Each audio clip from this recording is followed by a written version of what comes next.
There are places in Mexico where the dead refuse to stay silent, where melodies play in empty rooms, where shadows warn the living, and where things that walk on four legs can call you by name. Welcome to the Hidden Archive. I'm Fernanda, and tonight I'm going to share with you something most people choose to forget. What you're about to hear comes from documented testimonies, investigations, and accounts passed down through generations in Mexico. These are not urban legends told around campfires.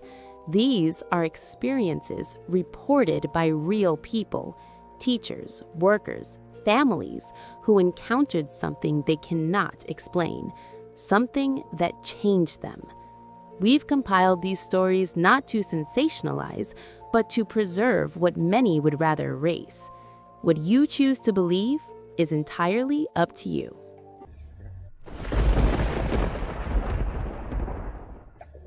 In a small rural town in central Mexico, there stood a school that served farming communities for miles around. The building was modest, weathered by time, but it held something precious, a music program.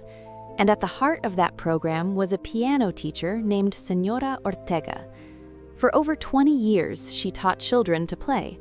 Her classroom was on the second floor, at the end of a long corridor with wooden floors that creaked under every step. The piano itself was old, its keys yellowed with age, but in her hands it sang. She died unexpectedly one winter. Heart failure, they said. The school mourned. Students left flowers on her empty chair, and for weeks the piano sat untouched in that silent room. Then, one evening, a janitor heard it. Music, coming from the second floor. He climbed the stairs slowly, his flashlight cutting through the darkness. The melody was familiar, one of Señora Ortega's favorites, a lullaby she often played for the younger children. He reached the classroom. The door was closed.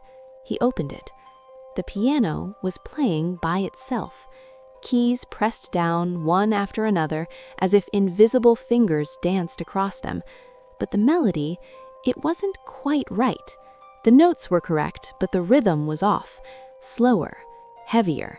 It felt wrong in a way he couldn't explain. He ran. Word spread quickly. Teachers arrived the next morning to find the piano in perfect condition, untouched. They dismissed it as imagination, as grief playing tricks. But it happened again and again. Always in the evening, always the same songs. At first, some students found it comforting. They believed it was Señora Ortega watching over them. But as weeks passed, something changed. The music began to affect people. Students who lingered near the classroom after hours reported feeling nauseous, dizzy. One girl vomited in the hallway and couldn't explain why. A teacher who entered the room during one of the piano's performances collapsed, clutching her chest, overwhelmed by a crushing sensation she described as drowning in cold water. The melodies that once brought comfort now carried weight, an oppressive, suffocating presence that filled the room like smoke. Those who heard it said the same thing. It didn't sound like love anymore. It sounded like longing, like desperation, like something trapped and angry. The school brought in a priest. He blessed the room, said prayers over the piano. For 2 weeks, the music stopped. Then it started again. This time, the songs were different. Not lullabies, not the gentle pieces Señora Ortega used to play. The melodies were discordant, harsh, almost violent. Students refused to go near the second floor. Teachers requested transfers. Eventually, the school board made a decision. They removed the piano, sold it to a dealer in another town. The room was emptied, repainted, turned into storage. But on quiet nights, when the building is empty and the wind moves through the corridors, janitorial staff still hear it. Faint, distant, coming from a room that no longer holds a piano, the same wrong melody, playing in the dark. But the next story is even more disturbing.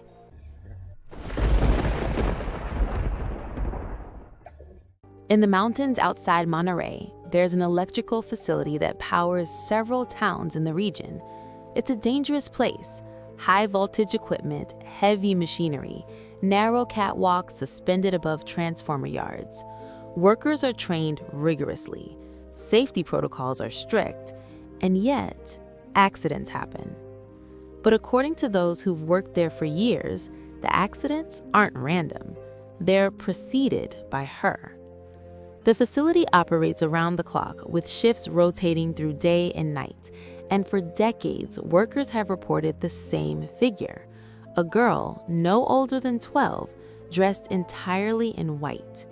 She appears without warning, standing at the end of a corridor, on a catwalk, in the corner of a control room. She never speaks, never moves. She just watches. At first, it was dismissed. Fatigue, people said. Night shifts playing tricks on tired minds. But too many people saw her. Guards, engineers, electricians who'd worked there for 30 years. Men who didn't believe in ghosts until they saw her themselves. One worker, a man named Carlos, encountered her during a routine inspection. He was checking circuit breakers in a substation, alone, when he felt eyes on him. He turned. She was standing 15 feet away, bathed in the cold fluorescent light. Her dress was old-fashioned, lace at the collar, perfectly white. Her face was pale, expressionless. She stared at him for what felt like an eternity. Then, she was gone. 3 hours later, Carlos slipped on an oil patch and fell, his arm caught in a conveyor mechanism. He survived, but he lost 2 fingers. Another worker saw her reflected in a metal panel. He turned around. No one was there. The next day, a cable snapped during a lift operation and nearly crushed him. The pattern became undeniable. Workers who saw the girl in white had accidents. Not immediately, not always the same day, but within a week, something happened. Falls, equipment failures, electric shocks. Some walked away, others didn't. The worst was a man named Eduardo. He saw her 3 times in 1 month. Each time, she was closer. The first time, she stood at the far end of a generator hall. The second time, outside the break room window. The third time, she was standing beside his locker when he opened it. He told his supervisor he was quitting. He'd finished the week, but then he was done. He had a family. He wasn't taking chances. On his last shift, Eduardo was performing a final safety check on a transformer array. Standard procedure, something he'd done 1,000 times. But somehow, a gate that should have been locked wasn't. He stepped into a restricted zone. The voltage discharge killed him instantly. His coworkers found his body, and standing 30 feet away, watching from the shadows, was the girl in white. Security footage was reviewed. It showed Eduardo entering the zone. It showed the discharge, but it never showed the girl. To this day, workers at the facility see her. She appears less frequently now, but she's still there, watching, waiting. Some refuse to acknowledge her. Others leave the moment they see her, abandoning their shifts, their tools, everything.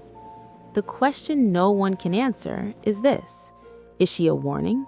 A herald of death appearing to those already marked? Or is she something else? Something that watches, that chooses, that decides who stays and who falls. The facility still operates. The accidents continue. And the girl in white remains. What comes next is something deeply rooted in Mexican folklore.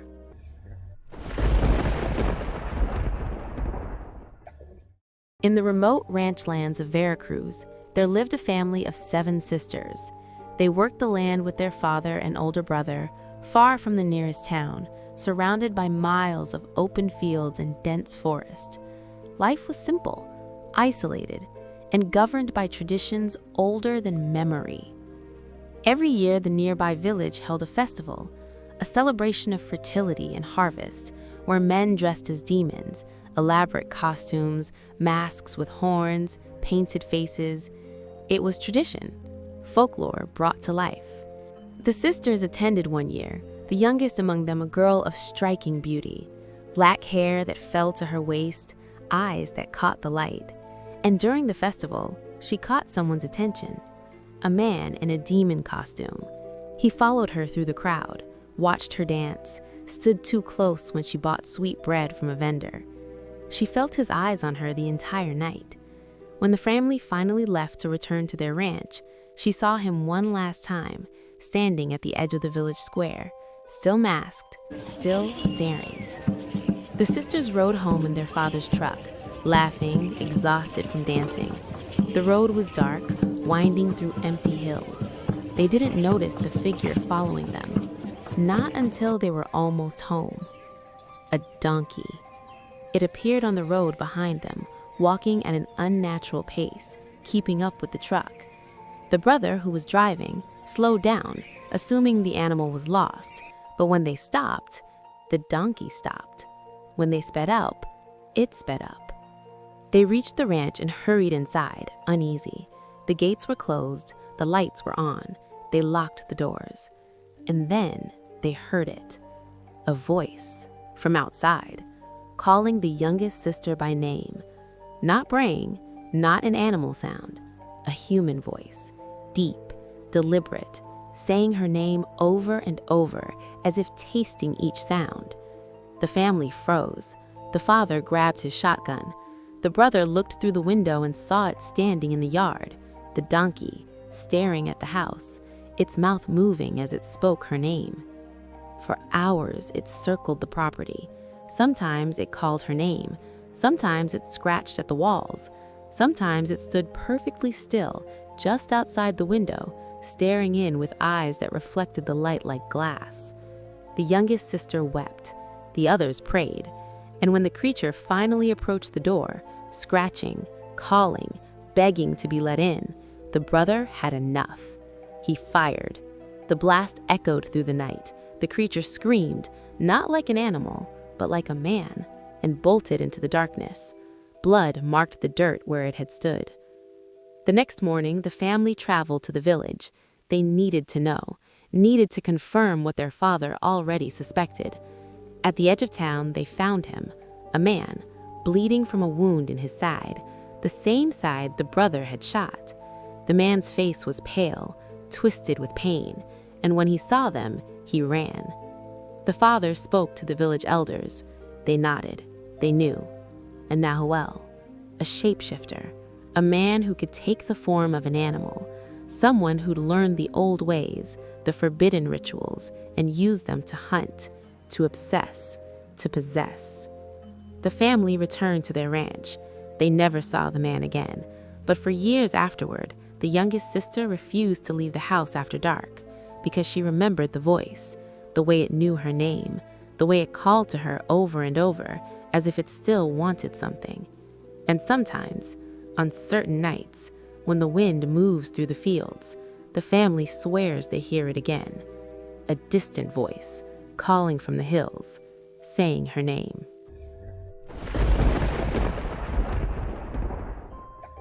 These stories live in the spaces between what we know and what we refuse to accept.